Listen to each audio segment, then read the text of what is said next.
Guys, welcome to this particular video. We are talking about social media calendar today. Yes, you've heard a lot about social media calendar. Two things that I know that social media calendar helps me to do is that it helps me not to keep searching for content idea every day. It helps me not to keep searching for content idea every day.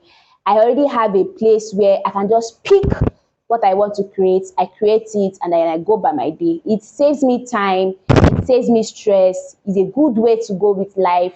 Social media calendar has been helping life a lot. I'm not gonna lie, right? So that is one of the most beautiful things about having and creating a social media calendar. So you can create a social media calendar for a week, for 2 weeks, for a month, for a quarter. You can do that. You can create a social media calendar that way. Now let's talk about the things that should be in a social media calendar. So for me, I'm going to share a screenshot. You see it in your screen now. Different social media calendars that I've created and the way it was structured, the way it was, that's the way. So for me, one of the things that I put in the way I create it is like I create it in a table form. So the first thing, I click the date of the social media calendar. After the date, I put the post type. Like, do I want to create a video? Do I want to create a carousel post? Do I want to create a single post? Do you get? So is the video going to be a meme? Is the video going to be an educational video, inspirational video? I put it there. So what kind of content do I want to create for that particular day?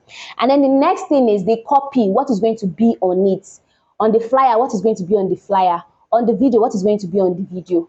Do you get? What is the copy? That is what we call copy. That's what we call copy. What is going to be on that particular thing that can attract your target audience to your post? Then the next thing is the caption. What caption am I going to do? See, and this is one beautiful way to go about it. You can always create your captions ahead of time because you're not always going to be inspired.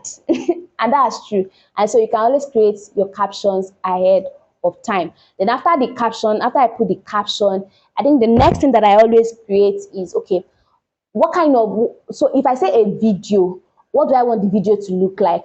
I want the videos should be so you just describe I kind of just describe what I want the content to be like. So I want it to be a B-roll video over this. I want it to be an educational video. So you just describe what you want it to be like. And then the last thing that you can also add, though me, I don't add this a lot, but another thing you can add is, what time are we making these posts? What time are we making this post? And don't forget, one of the things I told you as a responsibility is that analytics has to be your friend. So you've analyzed the platform, you've known what works. What is the best time to create this post? Are you getting me? Are you getting the drift? Are you getting the drift? So basically, that's how I do it, right? So that's how I do it. And then what kind of platform do you use to create your content calendar? For me, I use various platforms to create my content calendar.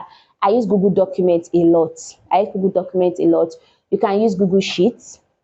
Yeah, you can use Google Sheets also, or you call it Excel sheets, whichever one. Then another one that I use is, you can use Notion. Yes, you can use the Notion platform. It's a mobile app. You can use Notion. Another one that I know you can use is, you can actually use Canva. True. You can use Canva. Canva is such a very, very beautiful platform. It's such a very, very beautiful platform that if you can get yourself accustomed to it, you are going to do well as a social media manager, right? So that is all for this particular video.